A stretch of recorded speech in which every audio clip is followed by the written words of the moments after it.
n'est pas encore baptisé, laisse seulement sa main. Il y a la soeur, il y a le frère. Ok. Donc pour vous, on va prendre quelques petits points de la doctrine pour vous permettre de mieux comprendre encore. Comprenez que le baptême est un engagement de votre conscience envers Dieu, pas envers un être humain. Donc, il ne faudrait pas que quelqu'un décide un jour de se baptiser parce qu'il se sent seul dans l'assemblée qui n'est pas encore baptisé. Non. Vous vous souvenez ça? Donc, comme nous le disions, ce n'est pas parce que aujourd'hui tu te rends compte que tu es la seule personne qui n'est pas encore acceptée Christ par l'eau du baptême, que non, demain ou dimanche, donc viens me baptiser. Non. Le baptême est un engagement de bonne conscience entre toi et Dieu. Donc c'est envers Dieu. Ce que dit 1 Pierre 3, 21. C'est un engagement de bonne conscience envers Dieu seul. Pas envers l'instrument que Dieu utilise pour la prédication, non. Mais envers le prédicateur qui est Christ lui-même. Vous vous souvenez ça? Vous vous souvenez ça? Donc, pour vous faire comprendre tout simplement que vous prendrez le temps, si vous le voulez, c'est si Christ ne vous a pas encore touché dans votre cœur, vous ne pouvez rien faire. Vous vous souvenez de ça? C'est ce que dit Jean 6, 44. Et si le Père qui m'a envoyé, moi Jésus le Christ, c'est Jésus le Christ qui le disait, de son vivant, si le Père ne t'attire à moi, tu ne peux venir à moi.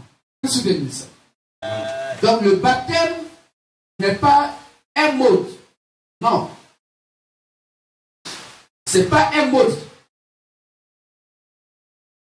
Ou pour dire, c'est pas une mode ou un mode de vie que quelqu'un va donc manifester parce que mes amis sont baptisés et me baptiser. Non.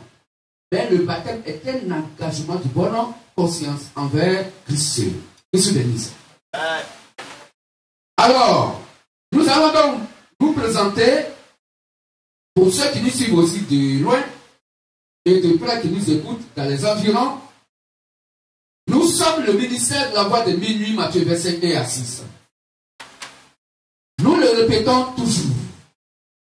Et nous allons toujours le répéter. Pour que vous sachiez, sur cette terre maudite, impie des humains, qui est le vrai Matthieu 25 et à 6. Pourquoi? Parce que il y a aujourd'hui des usurpateurs de titres, des gens aujourd'hui qui se disent Matthieu 25, qui troublent d'autres personnes. L'un sort là, je suis Matthieu 25, 6. L'autre sort là, je suis Matthieu 25, 32. Matthieu 25 ans. N'oubliez pas que là où se trouve la vérité, quand la vérité est sur la terre, le mensonge va toujours se planter là et faire la copie, la photocopie, une copie non conforme même. Donc de ce qui est l'origine. Monsieur Bénis. Ce qui fait que la plupart des temps, des gens confondent le ministère de la voix de Béni Matthieu 25 à 6 avec le ministère de Capou Philippe. Nous répétons au monde entier, à toute personne qui nous écoute, que le MVM, en abrégé MVM, qui est le ministère de la voix de minuit, Matthieu 25 et à 6. Nous sommes donc le ministère de la voix de minuit, Matthieu 25, à partir du premier verset jusqu'au verset 6. C'est ça qui nous concerne. C'est notre identité réelle dans la Sainte Bible. Nous ne sommes pas Christ de minuit, non, de Capou Philippe, non. Mais nous sommes l'authenticité, l'original de Matthieu 21 à 6. Parce que Matthieu 25:6 n'a aucune valeur en dehors depuis le premier verset jusqu'au 6e verset. Que se bénisse. Que se bénisse. Donc les gens se lèvent. Non, vous êtes à coup Philippe. Non, vous là. On dit vous êtes les mêmes gars que Gédéon. Non, nous n'avons rien à voir avec Gédéon. Loin de là. Il faut qu'on le dise oui et fort. Nous sommes le ministère de la voix de minuit, Matthieu verset 1 à 6. Qui dit que le royaume des cieux sera semblable à 10 vierges. Et nous savons de quoi nous parlons.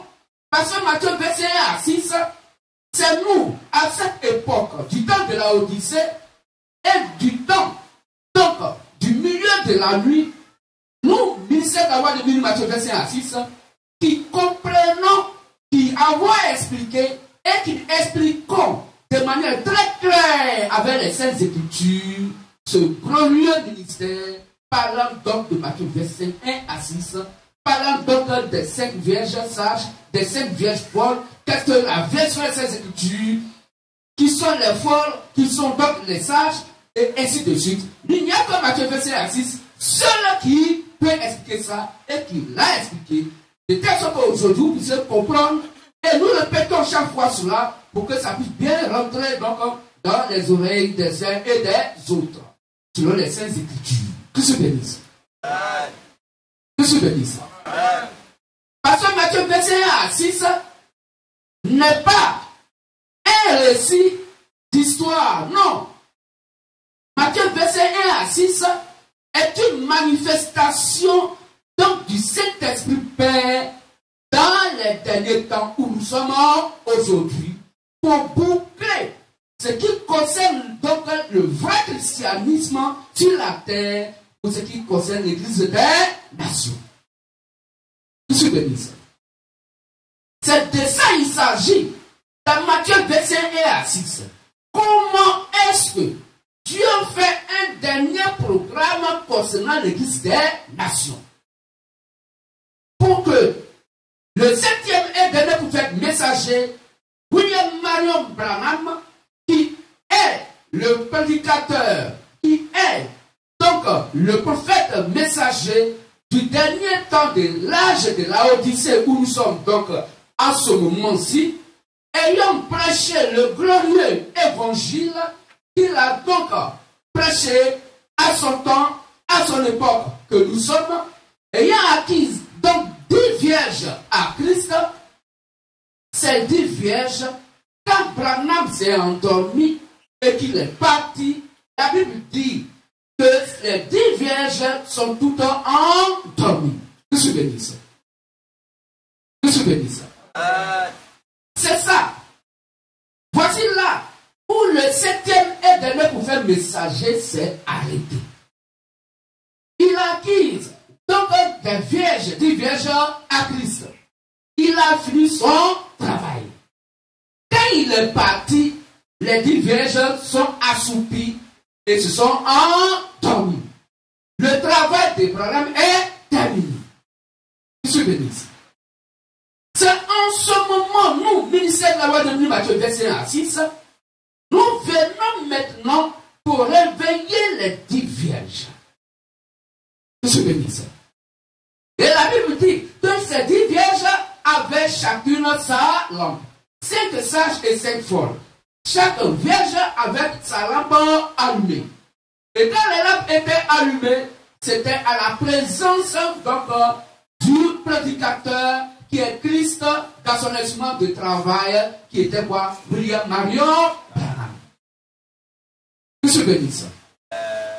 Mais puisque la prédication n'est plus là, le prédicateur n'est plus là, la prédication était restée dans les cœurs, quittant la lampe qui est la parole de Dieu qui était dans les 10 vierges. Mais le prédicateur qui est Christ, à un certain moment, va maintenant quitter leur cœur. Alors, elles sont toutes endormies. Est-ce qu'on comprend mieux? Est-ce qu'on comprend mieux? La Bible dit que leur lampe s'est. Les lampes étaient éteintes. Or, la lampe, selon Somme 7, 905, est la parole de Dieu. Oh, cette parole de Dieu est la lumière. Car ta parole est une lampe à mes pieds, une lumière sur mes sentiers. Donc la parole de Dieu est la lumière. Or, la lumière éclaire. Que je bénisse. Donc Branham, à son temps, l'évangile qu'il prêchait à son temps, à son époque, était dans la lumière. Or, la lumière est la révélation de la parole de Christ.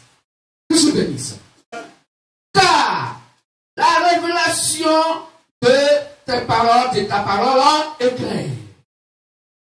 Que je bénisse. Est-ce qu'on comprend mieux? Frères, sœurs, c'est ça que nous devons savoir. C'est ce que nous devons comprendre.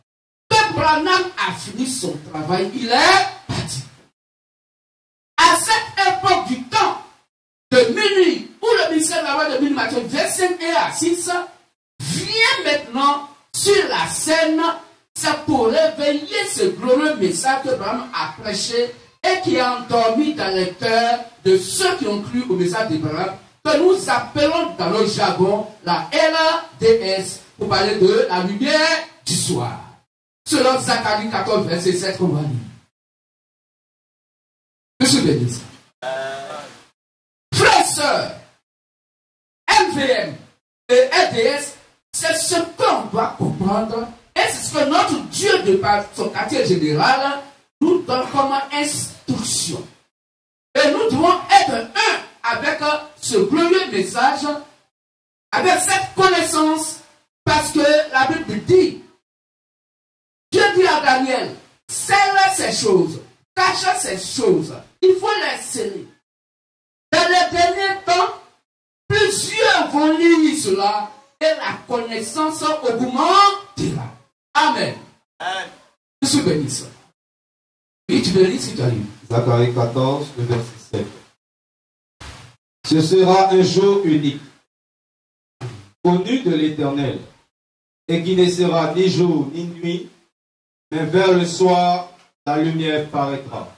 Amen. Amen.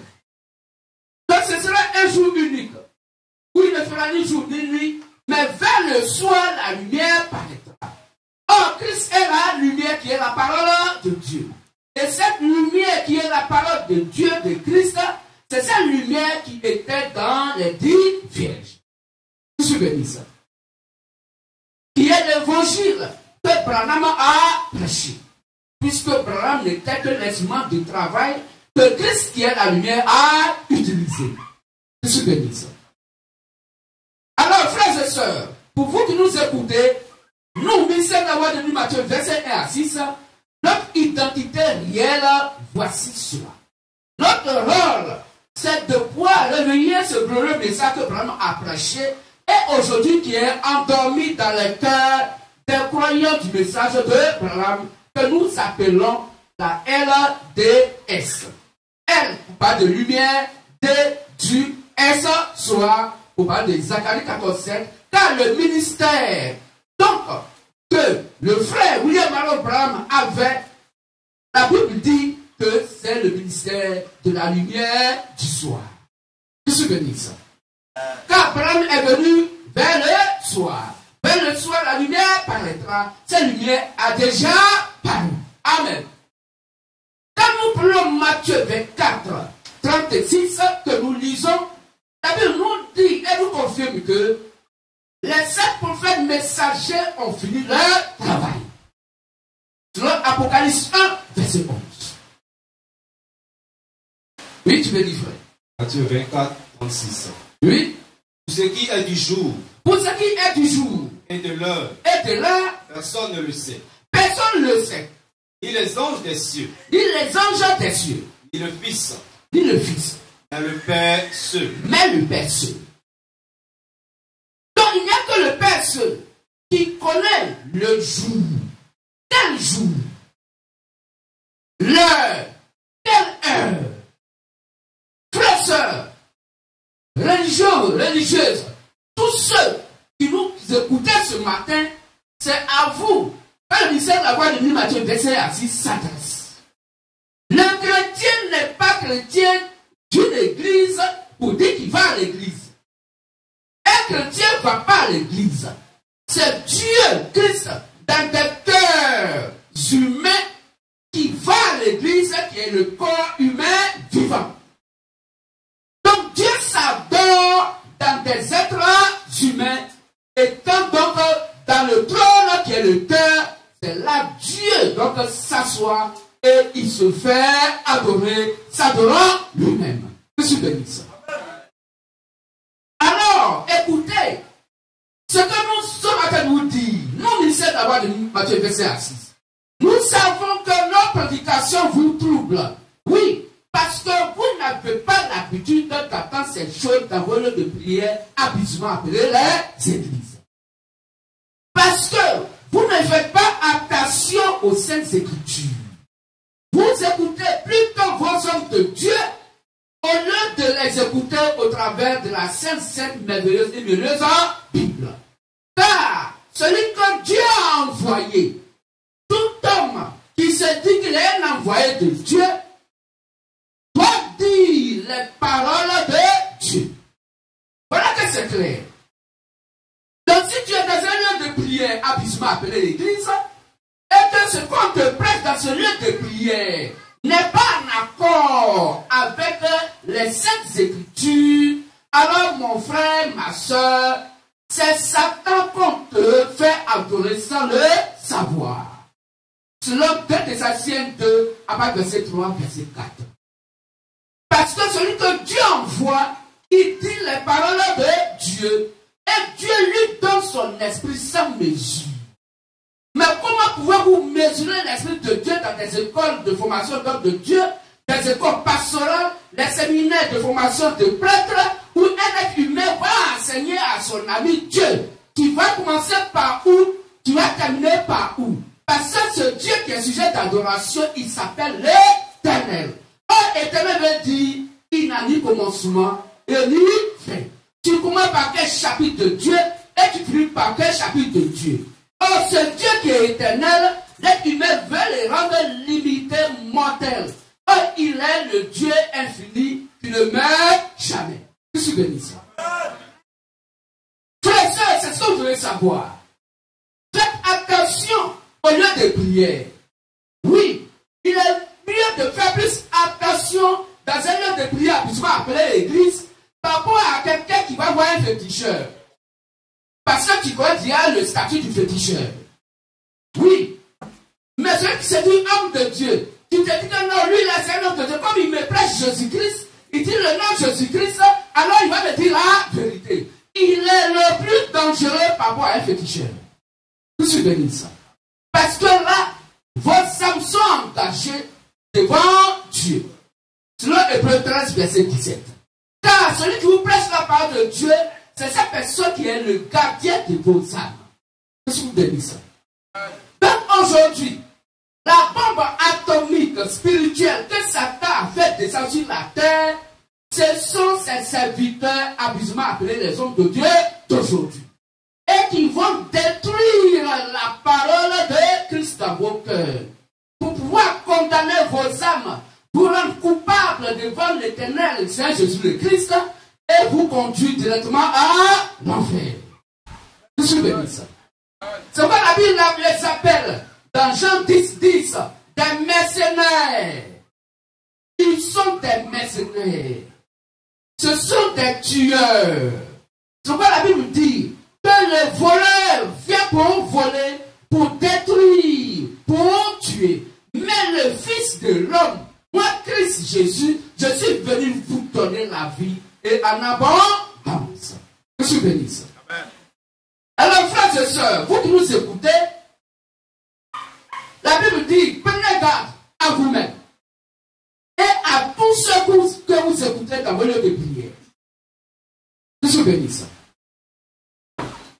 Vous allez donc à vérifier tout ce qu'on vous prêche, rien qu'avec la Sainte Bible. Méfiez-vous des hommes de Dieu d'aujourd'hui.